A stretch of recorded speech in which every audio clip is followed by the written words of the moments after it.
त्रयोविंशोऽध्यायः। ॐ हिरण्यगर्भ समवर्तताग्रे भूतस्य जातापतिरेकासीत् तदाधार पृथिवीं व्यामुदे मां तस्मै देवाय हविषा विधेम स्वाहा। ॐ उपयाम गृहीतोऽसि प्रजापतये त्वा जुष्टं गृह्णामि सूर्यस्ते महिमा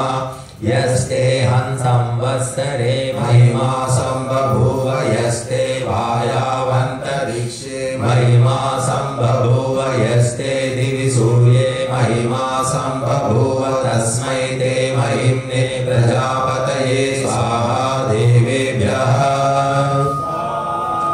ॐ यप्राणतो निमिषतो मयि त्वैकैद्राजा जगतो ईशे अस्य द्विपदश्चतुष्पदः कस्मै देवाय हविषा विधेम स्वाहा। ॐ उपयाम गृहीतोऽसि प्रजापतये त्वा जुष्टं गृह्णामि योनिश्चन्द्रमास्ते महिमा यस्ते रात्रौ संवत्सरे महिमा संबभूव यास्ते पृथिव्यामग्नौ महिमा संबभूव यस्ते नक्षत्रेषु चन्द्रमसि महिमा संबभूव तस्मै ते महिम्ने प्रजापतये देवेभ्यः ॐ युञ्जन्ति वृद्धमरुषं चरन्तं परिकस्तुषः रोचन्ते रोचनादिभिः। ॐ युञ्जन्त्यस्य काम्या हरिविपक्षसारथे शोणादृष्णो नृवाससा। ॐ यद्वातो अपो अगनीगन् प्रियामिन्द्रस्य कन्वम् एतं स्तोतरणेन पथा पुनरश्वमावर्तयासिनः स्वाहा। ॐ वसवस्त्वाञ्जन्तु गायत्रेण छन्दसा रुद्रास्त्वाञ्जन्तु रक्षुभेन छन्दसादित्यास्त्वाञ्जन्तु जागतेन छन्दसा भूर्भुवः स्वर्लायीच्छाचीन्यव्येगव्ययेतदन्नमत्त एवायेतदन्नमद्धि प्रजापते। ॐ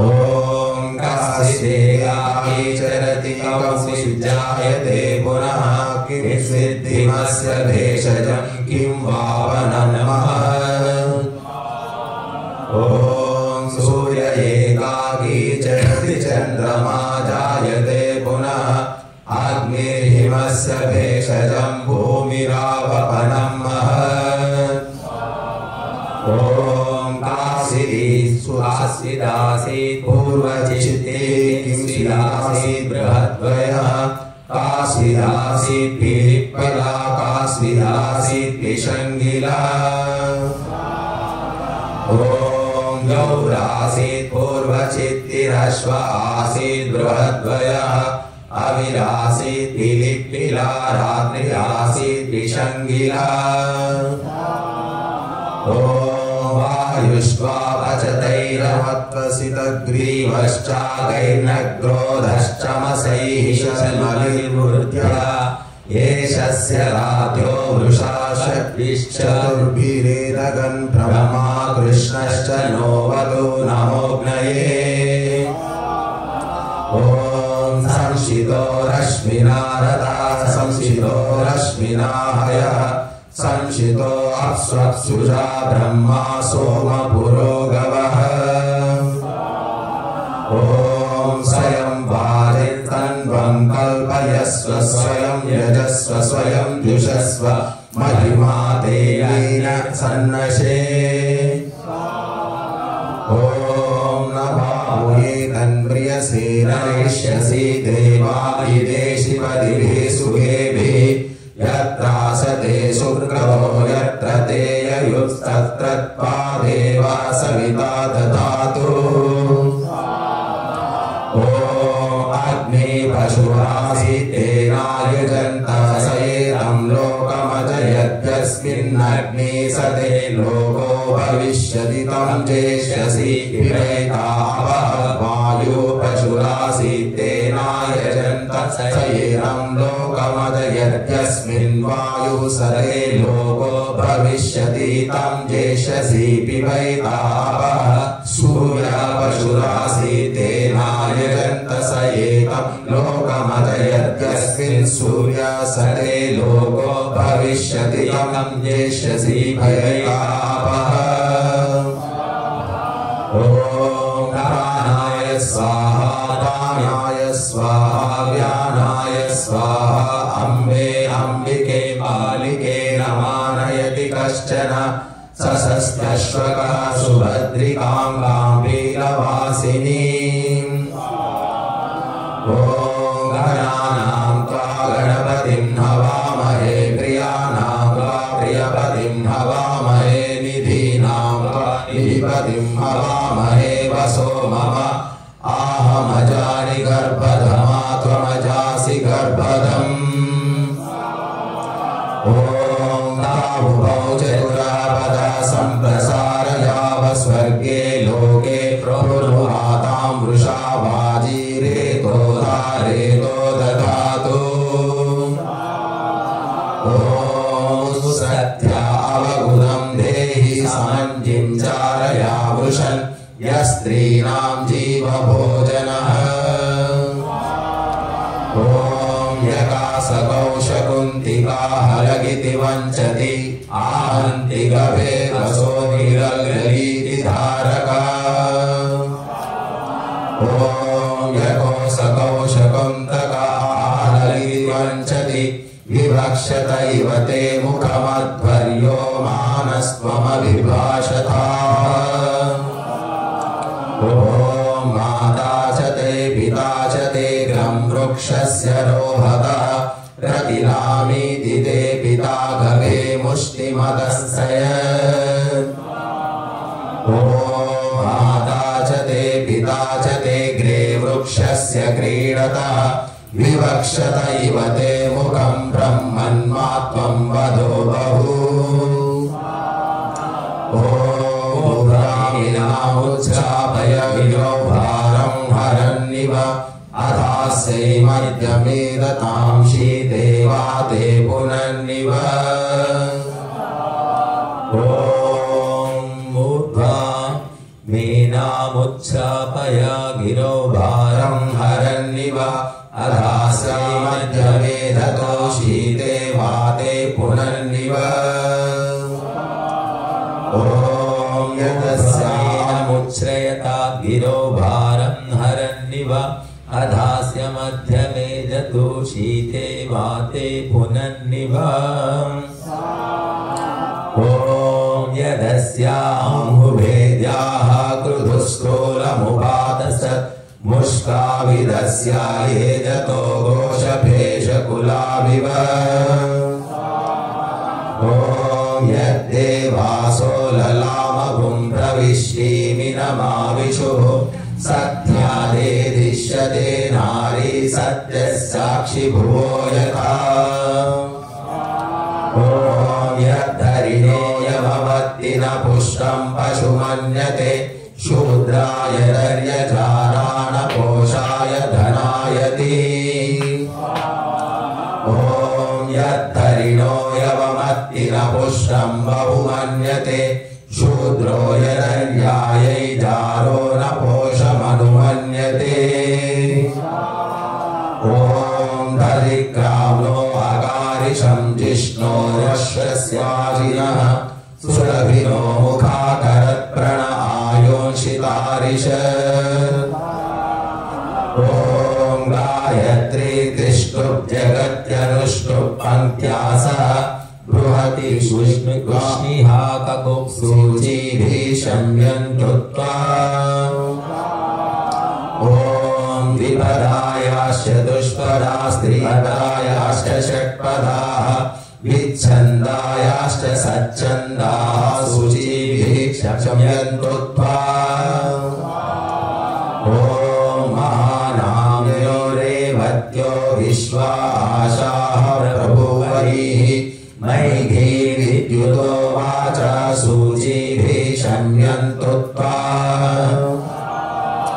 ॐ नार्यस्ते पत्न्यो लोमविचिन्वन्तु मनीषया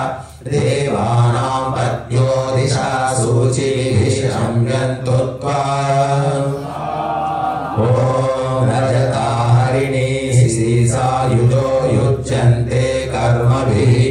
अश्वस्य वादिनस्त्वची सीमाः शम्यन्तु शम्यन्तीः ॐ विरङ्गयवमन्तो यवञ्चिद्यथा दान्त्यनुपूर्वं वियोय इहैहैषां वृणै भोजनानि ये हरिषो न मुक्तिं यजन्ति ॐ कस्त्वा च शरी कस्त्वा विशास्ति कस्ते गात्राणि शम्यति कौते शमिता कविः ॐ मृतवस्तऋतुधा सर्वशमितारो विशासतो संवत्सरस्य तेजसा शमीभिः शम्यन्तु त्वा ॐ अर्धमासाः परुषिते मासाच्यन्तु शम्यन्तः अहोरात्राणि मरुतो विलिष्टा सूरयन्तु ते ॐ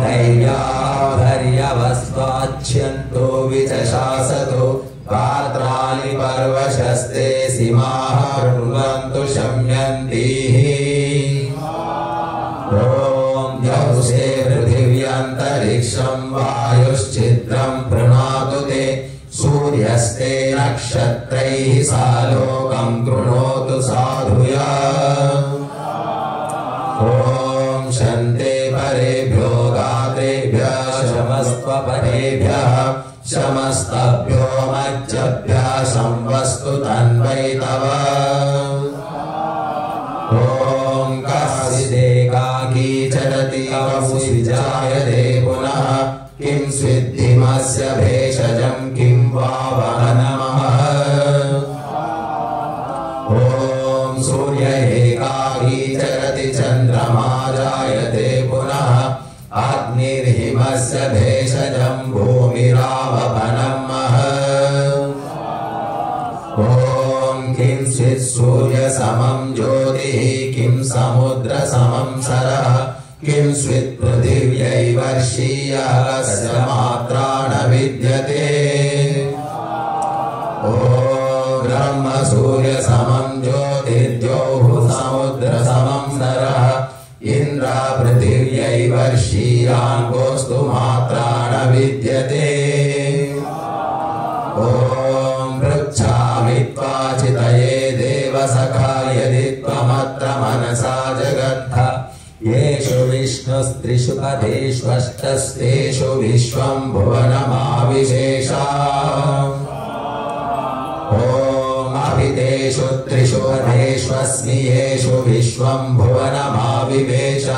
सद्या पर्येमि पृथिवीमुतद्यामेकेनाङ्गेन दिवो अस्य पृष्ठम् ॐ केष्वन्ता पुरुषाः विवेशकान्यन्ता पुरुषे अर्पितानि एतद्ब्रह्मन्नुपवल्हामसि त्वा किं सिन्ना प्रतिवोचास्यत्र ॐ पञ्चस्वन्ता पुरुषाः विवेशतान्यन्ता पुरुषे अर्पितानि